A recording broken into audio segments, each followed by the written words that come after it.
We're going to talk about average value. This is something just to kind of store away, keep in your mind, because it relates to how integrals are used and how one of the main ways that they're useful. So average value, because integrals calculate the total accumulation of a function over time, we can calculate the average accumulation, or where we've gotten to kind of partway through. The average value is,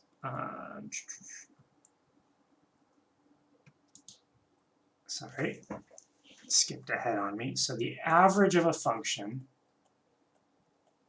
the average value of a function between a and b is equal to the width of the interval, 1 over b minus a, times the integral from a to b of f of x dx. So in other words, if I integrate f of x, and I'll show this with a simple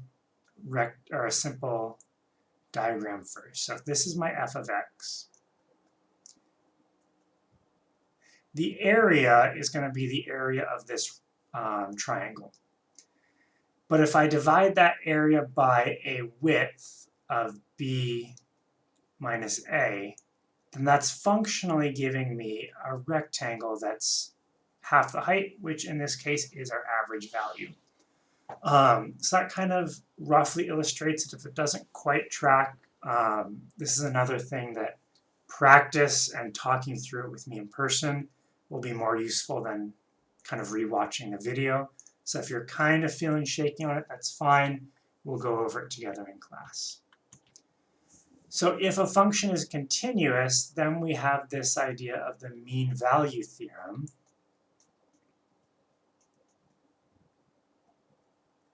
That says that there should be some place on the function, so some value c, where f of c equals the average value.